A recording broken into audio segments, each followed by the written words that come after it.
नमस्कार। नीति शतक का व्याख्यान 1 भाग 2। पहले व्याख्यान में हमने नीति शतक के मंगलाचरण की बात की और भर्तृहरि के विषय में उनके जन्म, समय, स्थान, काल के बारे में चर्चा करते हुए जनश्रुतियों की बात की। 5 जनश्रुतियां हम देख चुके हैं। छठी जनश्रुति है कि ये अन्य दंत कथा और जनश्रुति से भिन्न है और शेषगिरि शास्त्री एक विद्वान हो गए हैं, उनके द्वारा ये जनश्रुति कही जाती है। अपनी कथा में इन्होंने संदर्भ दिया है। उनके अनुसार राजा विक्रमादित्य चंद्रगुप्त नाम के एक ब्राह्मण के पुत्र थे। चंद्रगुप्त ने 4 विवाह किए। इनकी पत्नियों के नाम क्रम से इस प्रकार से हैं: ब्राह्मणी, भानुमती, भाग्यवती एवं सिंधुमती। ये चारों रानियां क्रम से ब्राह्मण, क्षत्रिय, वैश्य, शूद्र, ये 4 जो वर्ण है उस वर्ण से बिलोंग करती थी। इन चारों ने एक एक पुत्र को जन्म दिया, जिनका नाम क्रम से वररुचि, विक्रमार्क, भट्टी तथा भर्तृहरि है। इनमें से विक्रमार्क राजा बने एवं भट्टी इनके मंत्री थे। ये छठी जनश्रुति किंवदंती है। अब 7वीं किंवदंती है जो चीनी यात्री इत्सिंग ने जिसका उल्लेख किया है। भर्तृहरि ने 7 बार गृह त्याग किया और पुनः गृहस्थ बने और अंत में बौद्ध बन गए। किंतु इत्सिंग का यह मत कि बौद्ध होने को अधिकांश विद्वान स्वीकार नहीं करते हैं। भर्तृहरि बौद्ध नहीं थे, वे वैदिक सनातन मतावलंबी थे। इसकी हम चर्चा करेंगे बाद में। इस प्रकार इन किंवदंतियों एवं जनश्रुतियों से इतना स्पष्ट है कि भर्तृहरि किसी राजवंश से अवश्य संबंध रखते थे तथा इनके भ्राता का नाम विक्रमादित्य तथा इनकी स्त्री का नाम पिंगला था। भर्तृहरि स्त्रियों के प्रति किसी भी प्रकार की श्रद्धा नहीं रखते थे, ऐसा विद्वानों का कहना है। और श्रृंगार शतक में जैसे प्रशंसा भी की है तो निंदा भी की है स्त्री शरीर की।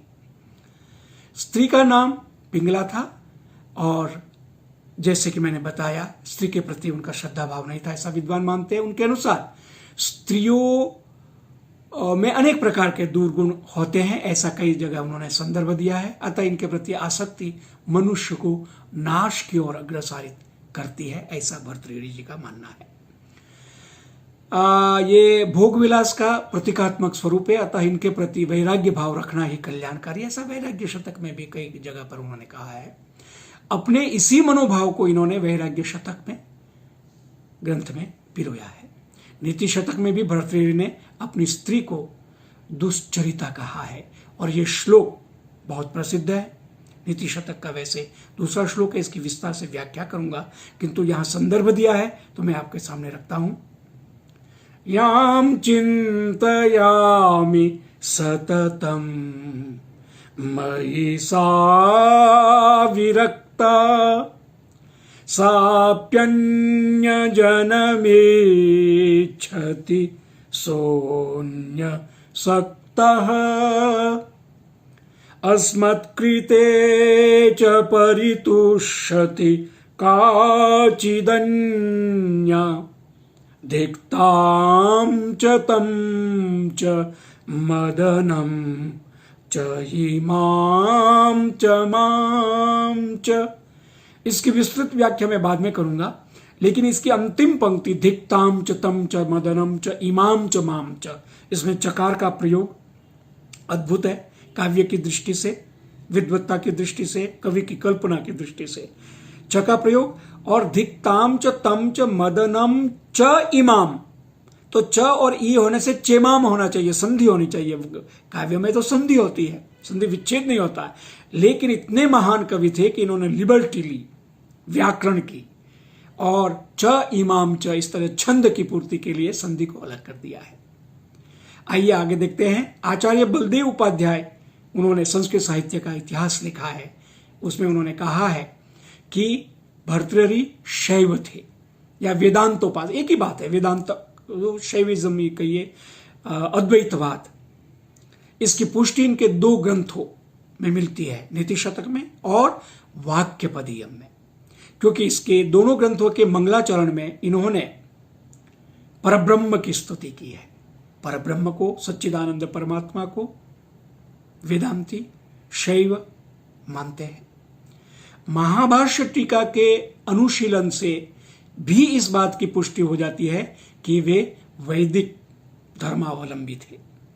जिस प्रकार इनके माता पिता, परिवार, कुल के विषय में संशय की स्थिति है, उसी प्रकार इनके नाम, व्यक्तित्व एवं कर्तृत्व के विषय में भी संशय है। आधुनिक विद्वानों ने यह संशय है, आधुनिक विद्वद मंडली में यह शंका है कि संस्कृत ज्ञान परंपरा में भर्तृहरि नाम के एक ही विद्वान थे अथवा दो विद्वान हुए।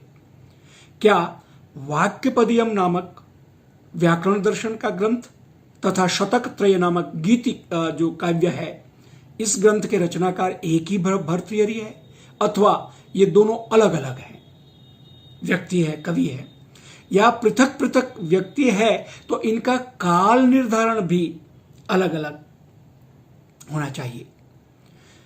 यह ध्यातव्य है कि व्याकरण शास्त्र में महाभाष्यकार पतंजलि के बाद सर्वाधिक प्रामाणिक आचार्य भर्तृहरि ही स्वीकार किए जाते हैं, उनका आदरणीय स्थान है। इन्होंने बीज रूप में उपस्थित व्याकरण दर्शन को एक समग्र दर्शन बनाया, वाक्यपदीयम ग्रंथ की रचना करके। विदेशी विद्वान कीथ आदि जो है, वो पाश्चात्य विद्वान जितने भी हैं, उन्होंने दोनों भर्तृहरि को अभिन्न व्यक्ति माना है कि ये दो नहीं, एक ही है। इन्हें एक ही व्यक्ति मानने के कारण एक तर्क यह भी दिया जाता है कि नीति शतक के मंगलाचरण में उद्धृत परब्रह्म तथा वाक्यपदीयम के शब्द ब्रह्म के स्वरूप में एकता दिखाई देती है। अतः संभवतः इन दोनों का रचनाकार एक ही व्यक्ति है। किंतु भारतीय विद्वान जैसे आचार्य बलदेव उपाध्याय ने अपने ग्रंथ संस्कृत साहित्य के इतिहास में महामहोपाध्याय, महावैयाकरण भर्तृहरि और महाकवि भर्तृहरि को एक ही व्यक्ति के रूप में नहीं स्वीकार किया है। युधिष्ठिर मीमांसक एक और विद्वान है जिन्होंने संस्कृत व्याकरण शास्त्र के इतिहास पर सर्वाधिक प्रामाणिक ग्रंथ की रचना की है। उन्होंने भी कृतियों की विषय वस्तु की विभिन्नता के आधार पर भर्तृहरि के होने की संभावना, तीन भर्तृहरि होने की संभावना प्रकट की है। युधिष्ठिर मीमांसक के अनुसार ये कृतियां इस प्रकार हैं: महाभाष्य दीपिका, वाक्यपदीय 3 खंड, वाक्यपदीय की स्वोपज्ञ वृत्ति प्रथम और द्वितीय खंड या प्रथम और द्वितीय कांड कह सकते हैं, नीति शतक, श्रृंगार शतक और वैराग्य शतक, जैमिनीय मीमांसा वृत्ति, वेदांत सूत्र वृत्ति, शब्द धातु समीक्षा, भट्टी काव्य, भाग वृत्ति। इनमें से प्रथम 3 ग्रंथ व्याकरण शास्त्र से संबंधित है और बाकी गीति काव्य, मीमांसा दर्शन, वेदांत दर्शन इत्यादि से संबंधित हैं। अतः भर्तृहरि एक ही व्यक्ति है या एक से ज्यादा, इस विषय में विद्वानों के मध्य एक मत स्थापित नहीं हो पाया है। परिणामतः इनके काल के संबंध में भी विवाद है। उमाशंकर शर्मा, जिनका उपनाम ऋषि है, इन्होंने संस्कृत साहित्य का इतिहास लिखा है और इसमें भर्तृहरि का समय 400 ईस्वी से 600 ईस्वी का या इसके बीच का माना है, किंतु अधिकांश विद्वान इनका समय 6ठी शताब्दी के अंत का मानते हैं। और समस्या यह है कि कुछ विद्वान इनका काल निर्धारण एक ही भर्तृहरि मानकर करते हैं और कुछ इन्हें वैयाकरण शास्त्री से अलग मानकर करते हैं। अतः इनके जन्म काल को लेकर कुछ मत जो है वो मैं संक्षेप में आपके सामने रखता हूं। चीनी यात्री इत्सिंग के यात्रा विवरण से स्पष्ट है कि भर्तृहरि नाम के वैयाकरण की मृत्यु 659 में ईस्वी में हुई थी। दूसरा मत, वाक्यपदीयम के भर्तृहरि से एकता स्थापित करने पर इनका काल 7वीं शताब्दी से पूर्व का माना जाएगा।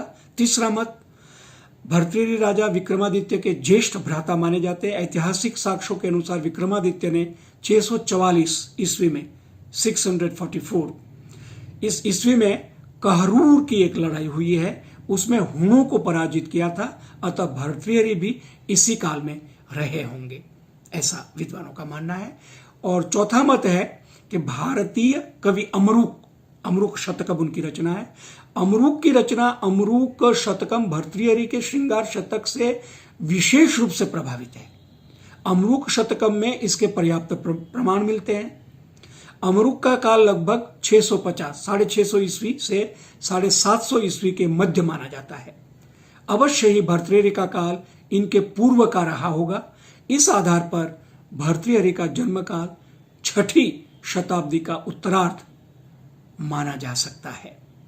इस प्रकार से इस एक और मत है, पांचवा मत कह सकते हैं, लेकिन ये बिल्कुल भिन्न है। विद्वानों का ये कहना है कि इनका काल ईस्वी पूर्व प्रथम शताब्दी है। इस मत के समर्थक विद्वान भर्तृहरि को कालिदास के समकालीन मानते हैं। कालिदास का जन्म ईस्वी पूर्व प्रथम शताब्दी माना जाता है।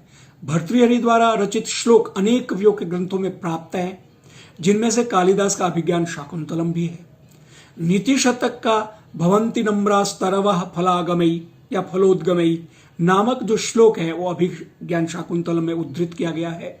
स्पष्ट है कि कालिदास कुछ अंश तक अवश्य ही भर्तृहरि के काव्य से प्रभावित रहे होंगे तथा कालिदास राजा विक्रमादित्य के नवरत्नों में से एक माने जाते हैं।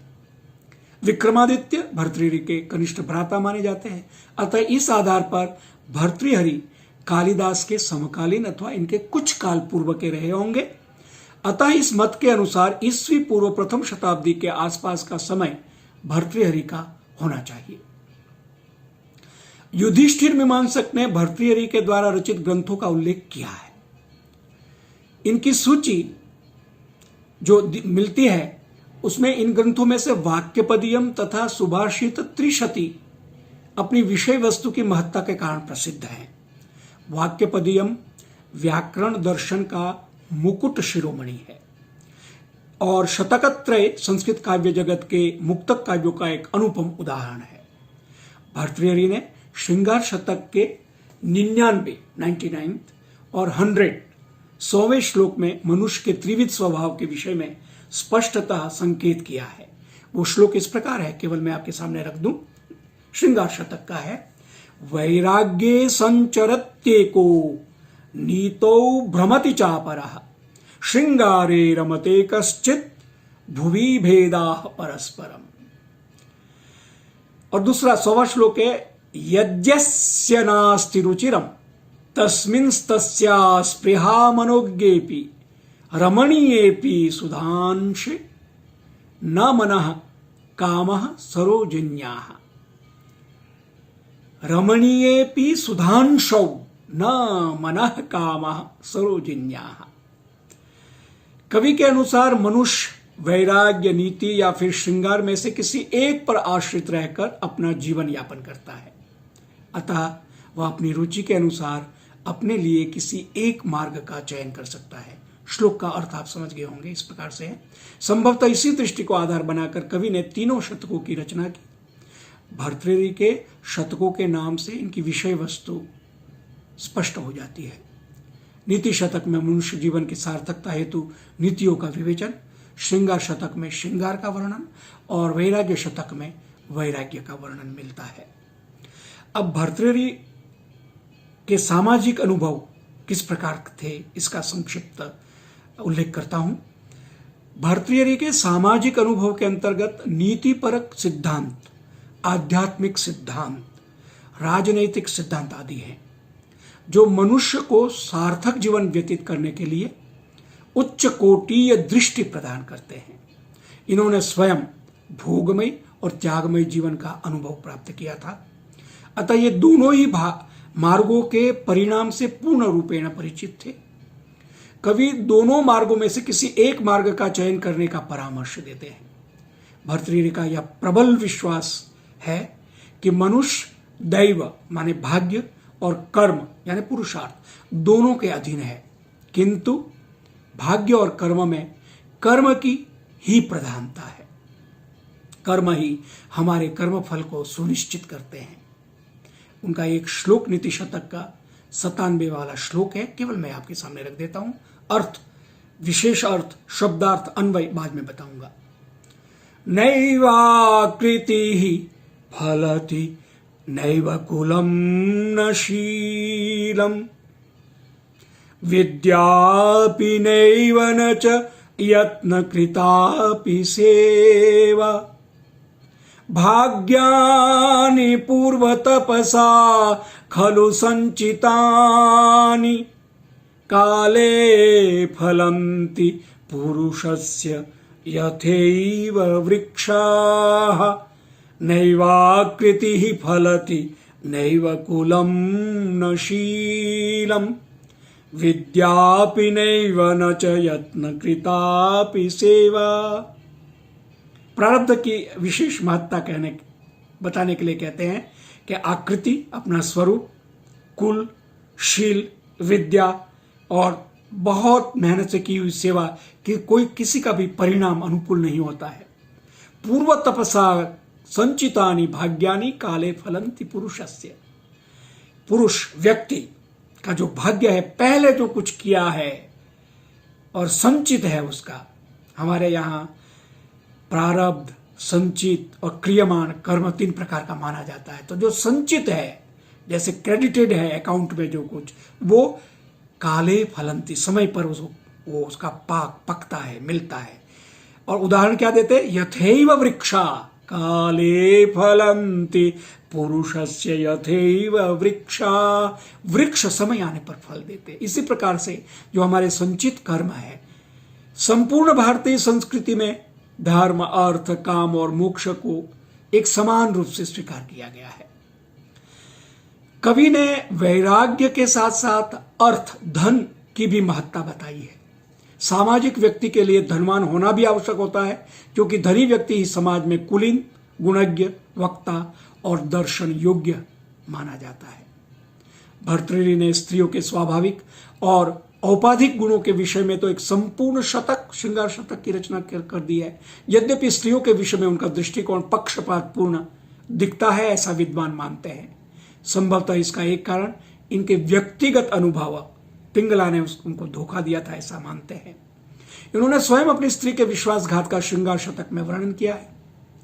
इनके अनुसार स्त्री अबला नहीं अपितु सबला है, क्योंकि समस्त पुरुष उसके शारीरिक सौंदर्य, यौवन, कुटिलता इत्यादि के सम्मुख नतमस्तक हो जाता है। कवि के समय में वैश्याओं को भी सामाजिक मान्यता प्राप्त थी, यद्यपि उनसे भी दूर रहना ही पुरुषों के लिए श्रेयस्कर माना जाता रहा है। इनके शतकों से यह स्पष्ट होता है कि भर्तृहरिकालीन समाज में विद्वानों का बहुत महत्व था। राजा भी विद्वानों की अवहेलना नहीं कर सकता था। विद्वान सदैव समाज में श्रेष्ठ स्थान को प्राप्त करता है। विपत्ति में धैर्य, ऐश्वर्य में क्षमा, सदन में वाक्पटुता, स्वयश में रुचि और शास्त्र में व्यसन यानी अध्यवसाय यानी अभ्यास, साधना, ये सब श्रेष्ठ पुरुष रूप विद्वान के लक्षण भर्तृहरि ने नीति शतक में कहे हैं। श्लोक आएगा, इसकी व्याख्या मैं आपके सामने रखूंगा। विद्वानों के विषय में लिखते हुए इन्होंने राजा में रहने वाले कई स्वाभाविक गुणों पर प्रकाश डाला है। इस प्रकार भर्तृहरि के शतकों के माध्यम से इनके सामाजिक अनुभव का हमको ज्ञान प्राप्त होता है। अब मैं छात्रों के बोध प्रश्न के लिए कुछ प्रश्न और उसके उत्तर रखता हूं, केवल कवि परीक्षा की दृष्टि से। अब जैसे कवि कंठाभरण के प्रणेता कौन है? 2 नाम है, भर्तृहरि और क्षेमेंद्र। तो इसके रचयिता क्षेमेंद्र है। दूसरा प्रश्न है, भर्तृहरि को शैव या वेदांतोपासक मानते हैं? कौन मानता है? आचार्य बलदेव उपाध्याय या डॉक्टर विश्वेश्वर। तो डॉक्टर आचार्य बलदेव उपाध्याय इनको वेदांतोपासक या शैव मानते हैं। तीसरा प्रश्न है, नीति शतक के मंगलाचरण में किसकी स्तुति है? कृष्ण की या परब्रह्म की? तो उत्तर होगा परब्रह्म की स्तुति है।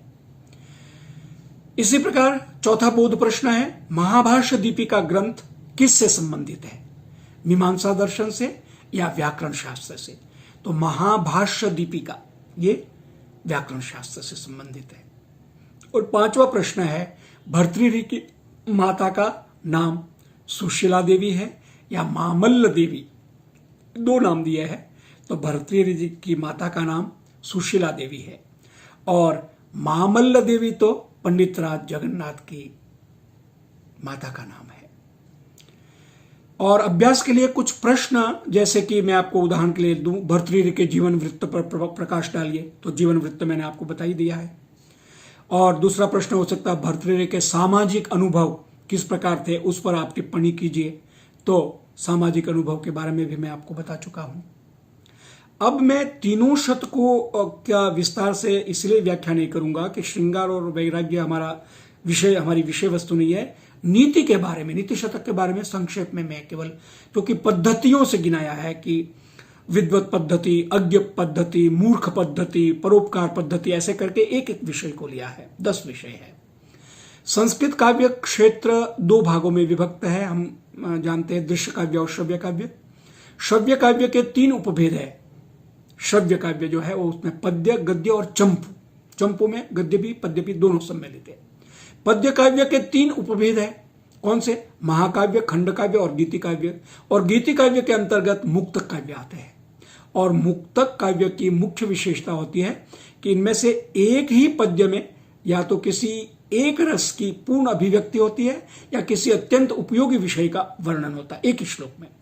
अग्नि पुराण में मुक्तक काव्य का लक्षण किया है, मुक्तकम श्लोक एकैकम चमत्कार क्षमम सताम, ये लक्षण है अग्नि पुराण में दिया है मुक्तक श्लोक का। मुक्तकम श्लोक एकैकम चमत्कार क्षमम सताम, अर्थात मुक्तक काव्य में प्रत्येक श्लोक स्वतंत्र रूप से अपने संपूर्ण अर्थ का प्रकाशन करते हुए सहृदय में चमत्कार उत्पन्न करता है। इस दृष्टिकोण से भर्तृहरि कृत नीति शतक दूसरे मुक्तकों की तुलना में श्रेष्ठ है। ध्यातव्य है कि साहित्य संगीत कला विहीन साक्षात पशु पुच्छ विषाणहीन तृणम नखादन्नपि जीवमान तद्भागधेयम परमम पशुनाम, ये श्लोक नीति शतक का है, प्रसिद्ध श्लोक नीति शास्त्र में ही कहा गया है। तो इस प्रकार से हम भर्तृहरि नीति शतक के व्याख्यान 1 के भाग 2 में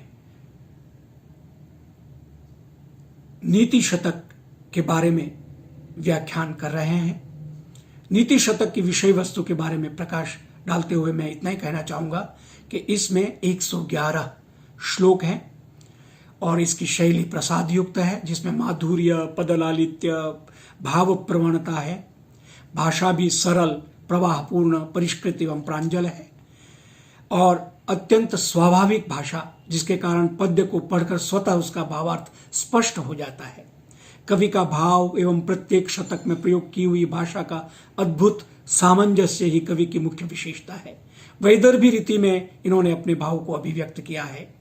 इनके काव्य में दीर्घ समासों का प्रयोग नगण्य है। यद्यपि मंगलाचरण के श्लोक की प्रथम 2 चरणों में उन्होंने एक ही समास का प्रयोग किया है और छंदों और अलंकारों का प्रयोग भी सावधानी के साथ इन्होंने किया है। छंदों में शिखरणी, उपजाति, स्रगधरा, वसंत तिलका का प्रयोग बहुलता के साथ है। शार्दूल विकृत इनका सबसे प्रिय छंद लगता है।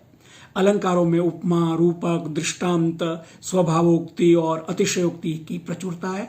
भाषागत और काव्यगत विशेषता के अतिरिक्त भर्तृहरि की और अन्य मुख्य विशेषता है पद्य और वाक्यांश के रूप में सुभाषित तो लोकोक्तियों के द्वारा मानव जीवन के आदर्श को प्रस्तुत करना। तो इस प्रकार से हमने देखा कि नीति शतक की क्या विशेषता है। यहीं पर नीति शतक का व्याख्यान 1 भाग 2 पूर्ण होता है। आगे के व्याख्यान 2 में हम अपनी ये नीति शतक की व्याख्या यात्रा आगे बढ़ाएंगे। धन्यवाद, नमस्कार।